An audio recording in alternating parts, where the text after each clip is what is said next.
Yeah, well, thank you so much for doing this, first off. Yeah. So we can just get right into it. So yeah, just tell me a little bit about yourself, how you got into real estate, what you do outside of real estate. Yeah. Well, I've been a realtor for almost 12 years, coming up on. I didn't really have like a solid career. I wouldn't say call it a career kind of before that.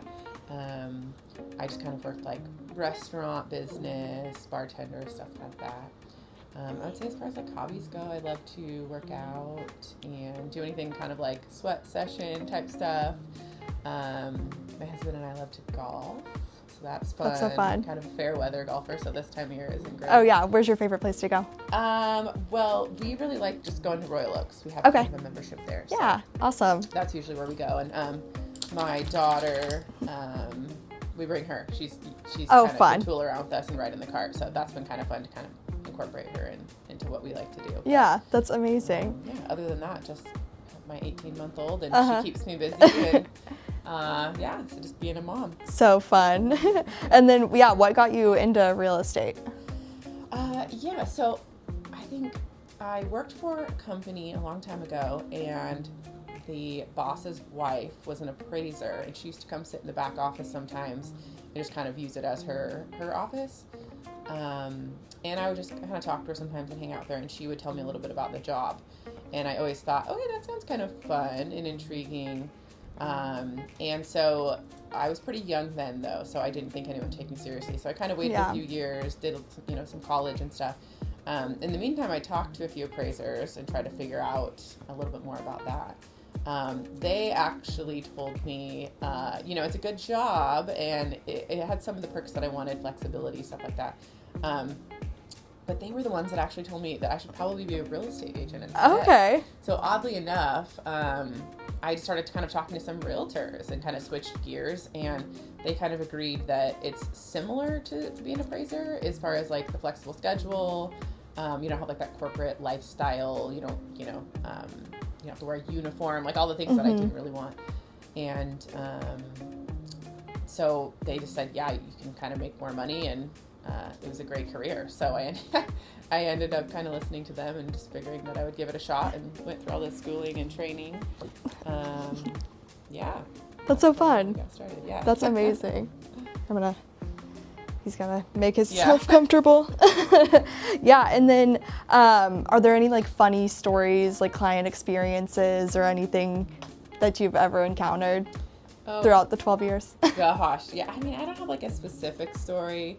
I was thinking about it. I just feel like in this business, like I end up finding myself doing the strangest things. Like I feel like as a realtor, you like wear so many hats. Like I think everyone just thinks we only sell houses and just do just that transactional part. But like there's so many other things. I'll catch myself like an appraiser calls something out, and I'm out like getting a gallon of paint and painting railings, and we're meeting with contractors constantly, and people are like getting ready to move into the house, and we realize that somebody walked in with mud, so I'm going and buying Swiffers and cleaning houses. And, I don't know, just like the weirdest things that I find myself just like doing all the time, that I'm like, this isn't really part of my job description. Yeah. But like you just kind of have to do what you have to do to get the deal closed. So yeah, marketer, housekeeper, yeah, painter, everything. Yeah. Yes, yeah, definitely. Professional emailer, texter, everything. Yeah. Yeah, and so what would you say are like the best and worst parts of this job? Yeah, I mean, the best is easy. Like, I love working with buyers. That's going to be kind of the most rewarding, part of our job, which is the best part, I would say. Whether it's like a first-time home buyer or somebody downsizing, somebody relocating, I think being able to hand somebody keys is pretty amazing. And I think like in general, most people have this like American dream. It's on their checklist of like buying a house. It's such a big milestone in people's lives. Yeah. And so being able to be a part of that and kind of make that happen for them, I think is pretty special. So that's definitely the best part. I think, I joke with my clients actually a lot when I'm meeting at houses that the worst part is opening doors, like physically opening doors. Kind of a joke, kind of not really, but keys kind of gross me out. They're dirty, and every doorknob is horrible, and some are old and broken, and you have to wiggle them and jiggle them and do the right thing. So that's kind of the running joke, I guess, with my clients, if that's the worst part. But sadly, I would say, no offense to Pillar to Post, but probably the inspections and negotiating repairs are probably the actual least favorite part of my job. That's fair. Yeah, I could see that. I mean, you know. Yeah, makes sense. And then in that 12 years, how would you say that you've really evolved throughout? Yeah, I would say, man, so much. It's funny when I think back to my beginning transactions, I had no idea what I was doing, because no one really tells you when you get in the job that nobody really teaches you. I didn't join a team, at least, or anything like that. So I guess if you're on a team, they can kind of teach you. I didn't have any of that. So, gosh, I mean, like, my negotiation skills have gotten a million times better. I would say that just my strategy is probably a really big one, because I think when you're first new, you think you just write an offer and you get it submitted, and that they accept it, or that they counter, and that's just not the way it goes. Especially in like the good markets, it's crazy. It really teaches you a lot. And I think learning the strategy on offer writing and just getting to know people and how to communicate with people is like huge and goes a long way in our business. So also I think like my communication has gotten better. You start to realize like you're on 24/7. You have to answer your phone. You have to relay the information. So I think that's changed quite a bit. Yeah, I'm sure. And so you found yourself in a successful area. What do you think makes a successful realtor? Yeah, I mean, a lot of things. Honestly, to touch back on, I think communication is probably number one. It sounds silly, but it's crazy how many times people will call me, and a realtor or just a random client.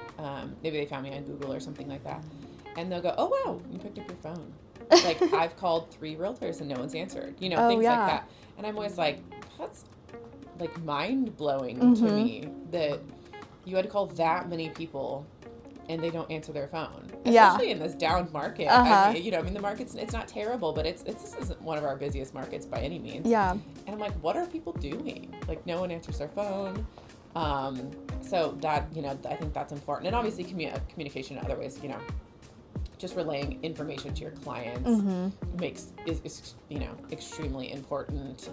There's a lot of different steps of the process, and making sure that they're not in the dark on them. Because I think a lot of buyers, it takes you a little while to realize, because we know what was going on in the back end.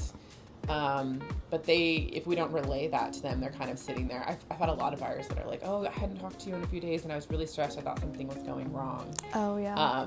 And it's like, oh gosh, like, no, everything's perfect. I always assume no news is good news, but not everybody assumes that. Yeah. And that communication probably builds a lot of trust with buyers too. Yeah, definitely.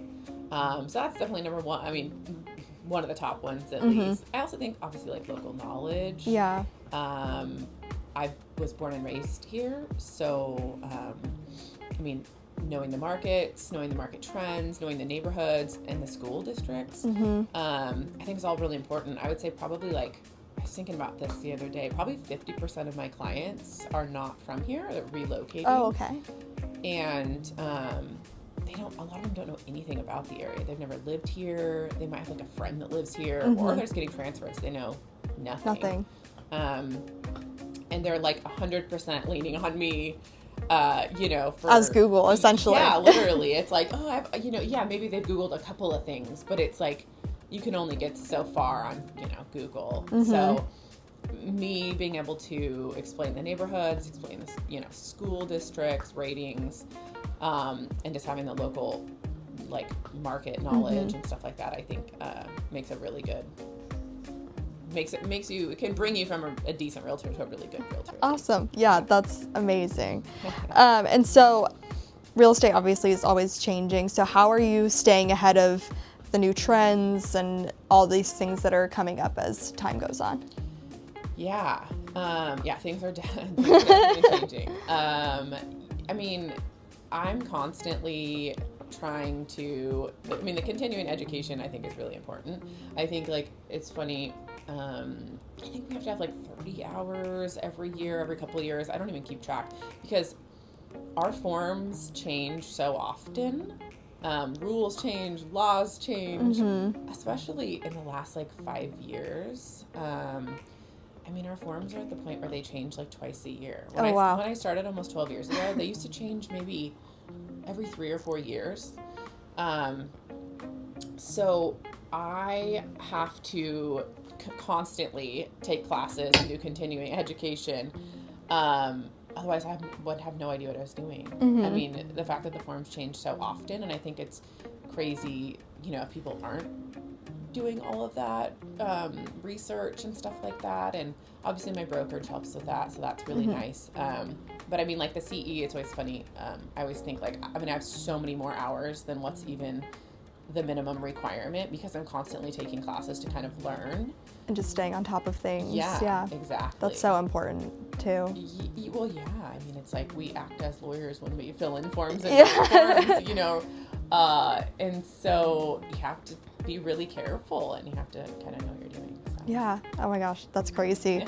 Yeah. And so, like staying on top of that and everything is so important, and watching those trends happen in real time is, I'm sure, wild. So how do you think that the market will continue to change within the next 5 years? Yeah, this thing about this one. This is kind of a tough one. I mean, AI scares me a little bit. I think as much as it's very helpful, like with a lot of things, and I think it'll do a lot of good in the world, it does scare me a little bit with our industry. Yeah.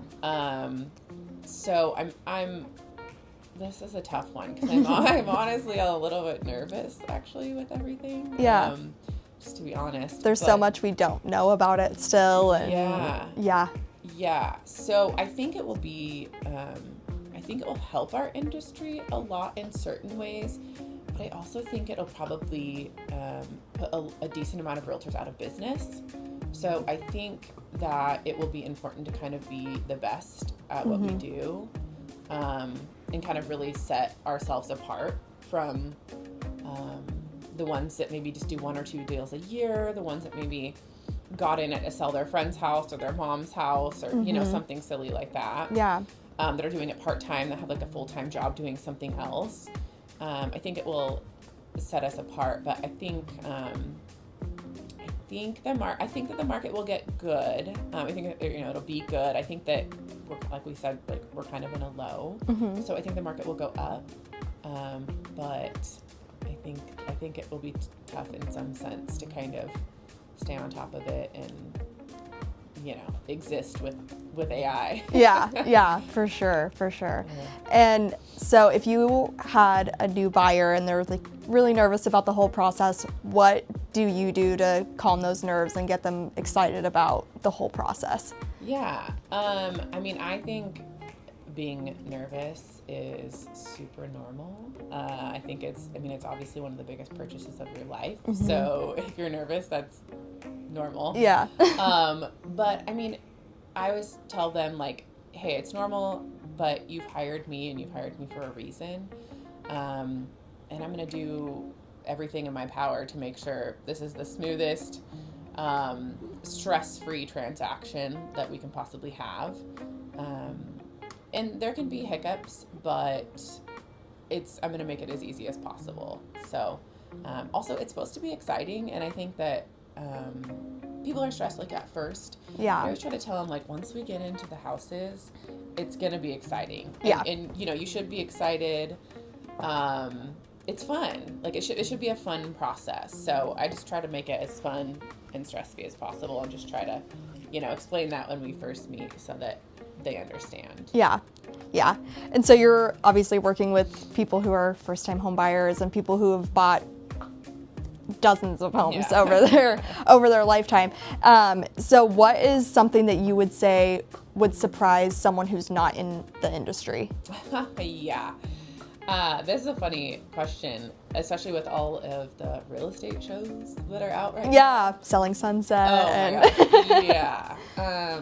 I think those shows make our jobs look so glamorous and so easy. I feel like since those shows came out, there's been like an uptick in like realtors or for people that like want to be a realtor. Oh yeah. And I think it's so funny because, I mean, you know, first of all, they're not very accurate. But I mean, I think people don't realize we're on 24/7, like nights, weekends. You know, I'll work until 9 p.m. or later sometimes if there's something that's on fire, something's going wrong. You know, it doesn't matter if, you know, my daughter's trying to take a nap, and if I have a really important client calling, like I really need to answer the phone. Yeah. Or, you know, I've missed birthdays, I work on holidays, and I think people don't really like realize that.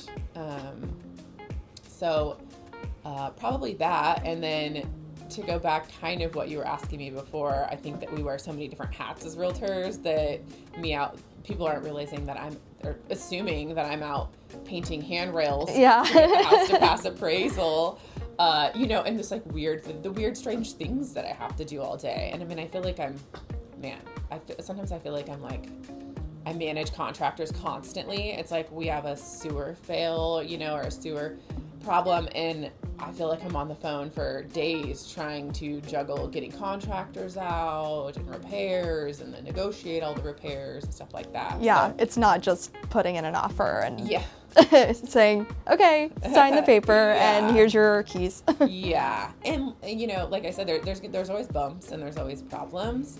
And a lot of those we can solve without getting our buyer involved, so or seller. And so I think there's a lot more that goes into transaction than the buyers and the sellers ever see and know. And so we're working on the back end a lot more than people realize. For sure. So I think if they knew how much, they might think twice. Yeah, exactly. That's hilarious.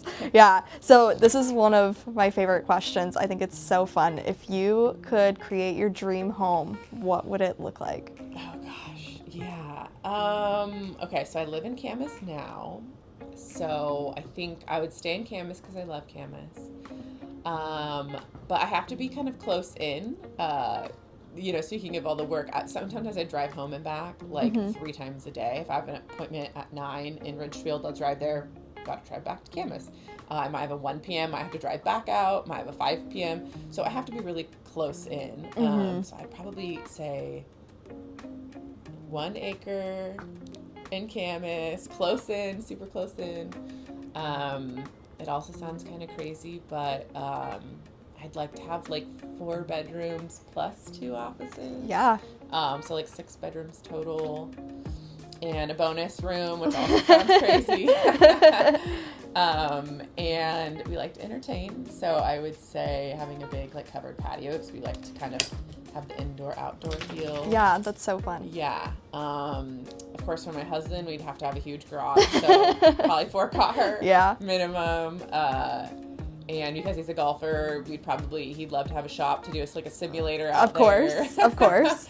And then I guess to finalize it, if it's a real dream house, I'd say a pool. Yeah, of course. Those are all amazing things. And yeah, I mean, as your family's growing, and you need to have that room, and especially for entertaining, you need rooms for people to stay the night, family to come into town, everything. Exactly. So yeah, that's amazing. I love that. So yeah, Mallory, thank you so much for doing this. I really appreciate it, and you did amazing. So thank you. Thank you.